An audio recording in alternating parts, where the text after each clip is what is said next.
naisipan ko na bumili na lang ako ng puno para one to sawa tayo sa pagkain nito pag ito ay mamumunga, no? Hello mga kabiyaya, welcome back to my channel, no? Maraming salamat no mga kabiyaya sa inyong suporta sa aking YouTube channel and Facebook page, no? Ngayon mga kabiyaya ay meron lang akong i-share sa inyo. May bago tayong tanim, no, na mga prutas, no? Yung mga prutas na ito mga kabiyaya at bihira lang to dito sa amin kaya ako napabili na medyo mahal lang. Pero kasi nasa isip ko kasi mga kabiyaya, pag hindi ako bumili ng mga mamahalin na mga prutas, yung mga bagong mga prutas ngayon na yung bagong genetic na mga prutas, kung hindi ako bibili, hindi tayo magkakatikim ng ganun pagdating ng panahon, no? Bumili na ako, no? Medyo mahal pero maganda to mga kabiyaya. Ito yung mga kabiyaya, oh. Ito yung tanim ko na, ito yung binili ko na itatanim natin dito sa ating maliit na farm, no? Yan. Bali, ito pala yung binili ko ay meron tayong 4 na klase na durian, no? Yan. Yan. Ito yung durian na to, no? 4 na klase. At bumili tayo, no?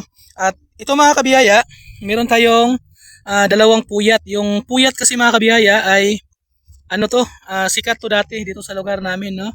Dito sa Davao, sikat to dito sa yung puyat, no? Ito yung nangungunang durian dati. Pero ngayon mga kabiyaya, ay itong i-share ko yung itong tatlo na variety na to ay i-share ko sa inyo. Ito yung nagti-trending ngayon at ito yung pinakamahal na durian ngayon, no? Ito yung una mga kabiyaya, ito yung i-share ko sa inyo, yung D101, no? Yan, yung D101 na durian, no? Yan, napakaganda nito mga kabiyaya, no? Ito yung D101, masarap din yung bunga niyan. Bago lang din to dito siguro sa amin. Inuulit ko sa ibang lugar, matagal na rin siguro to, no?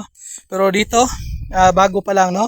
Ngayon ko lang to kasi dati dito sa amin puyat lang yung pinakasikat, no? At saka meron akong isang blackthorn. Yan. Blackthorn na durian, no? Yan. Ang dahon naman niya ay malapad, no? Malapad at saka malaki. Yan yung blackthorn. At saka meron akong dalawang musangking, no? Yan, yung musangking na durian. Ito mga kabiyaya, ito na yung sinasabi nila na the king of durian, musangking. Yan. Ito yung musangking mga kabiyaya, ayan. Yan. Bali dito sa ngayon, pray tayo na itong mga prutas na itatanim natin dito ay sana mabubuhay to, no? Dahil medyo mahal to mga kabiyaya dito sa lugar namin, binili ko to, no? Yung i-share ko sa inyo mga kabiyaya, hindi naman sa pagmamayabang, ay para lang din para maging document, no? Document dito pa din para sa akin at saka yung sumusunod sa akin, no? Anak ko or sino pa man, alam din nila sa panahon na to, ngayong buwan na to, July 2026, yung presyo at na paano ko to nabili, saan ko nabili at magkano yung halaga sa taon na to, no? Ang presyo pala dito mga kabiyaya, itong puyat dati mga kabiyaya, ito, yung puyat na yan yung pinakasikat dito sa amin. Nabili ko lang yan sa 80 pesos per seedling, no? Per ganito. Mura na yan ngayon. Pero itong tatlo mga kabiyaya, i-share ko sa inyo kung magkano to, no? Ito mga kabiyaya, ang isang puno nitong D101, nabili ko to ng 450. Isang puno, isang ganito, no? Ibig sabihin mga kabiyaya, bihira pa lang kaya mahal, no? Kunti pa lang nagtanim nito kaya mahal, no? At sabi ng nagtitinda nito ay napakasarap din daw ng bunga nito, no? Yan. Tapos kung masarap nito mga kabiyaya, itong sunod na i-share ko sa inyo, yung musangking. Ito. Yan.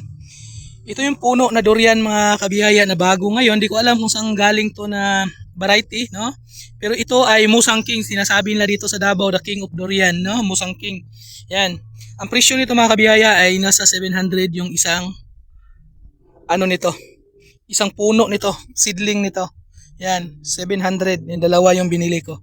Yan. Tapos ito din yung mga kabiyaya, yung blackthorn, no? Blackthorn. Yung blackthorn mga kabiyaya, medyo isa lang yung binili ko kasi medyo mahal din, no? 700 din to. Natawaran, pagkakaalam ko mga kabiyaya, ito ay mahigit 1,000 to pero natawaran ko ng mga 700, no? Mahal daw tong durian na to, yung blackthorn. I-search niyo mga kabiyaya kung magkano yung presyo ng yung bunga nito, no? O yung puyat. Pag dito sa amin mga kabiyaya, yung puyat ay yung bunga nito ay ang isang kilo nito ay siguro nasa mga 80 to 100 per kilo, no? Sa ngayon. Pero itong D101 nasa 300 to 400, 500 yung kilo, no? Yung isa nito, isang kilo ng bunga nila sa ngayon ay sabi nila at nakita ko rin doon nasa 300 to 400. Tapos yung musangking naman mga kabiyaya, yung bunga nito, yung nakaraang linggo lang, tumingin ako doon sa lugar namin, no, dito doon sa Malungon. Yung display nila mismo, yung nagtitinda nito ng puno na to at may bunga silang dala, yung per kilo nila ay 600 pesos per kilo ng bunga ng musangking, no? At sabi nila mga kabiyaya, yung blackthorn daw na durian, sabi nila ay mahigit 1,000 daw yung kilo ang bunga nito, no? Kaya hindi pa ako nakatikim sa mga prutas na to mga kabiyaya, yung genetic na to, yung ano na to, anong tawag nito? Yung bunga nito, yung D101, hindi pa ako nakatikim, yung blackthorn, hindi pa ako nakatikim, at saka musangking, hindi pa ako nakatikim, no? Kasi pag bumili ako ng bunga, mahal, no? Kaya naisipan ko na bumili na lang ako ng puno para one to sawa tayo sa pagkain nito pag ito ay mamumunga, no? Dito naman mga kabiyaya, yan, bumili ako ng 3 variety ng langka. No, yun, durian yung kanina, 4 na variety. Tapos dito naman mga kabiyaya ay bumili ako ng 3 variety ng langka, no? So, mga kabiyaya na langka, tingin pansinin nyo, mahaba yung dahon niya at saka balahibo. Yan. Ang tawag nito mga kabiyaya, pwede nyo rin i-search niyan. Ang tawag nito ay simpidak, no?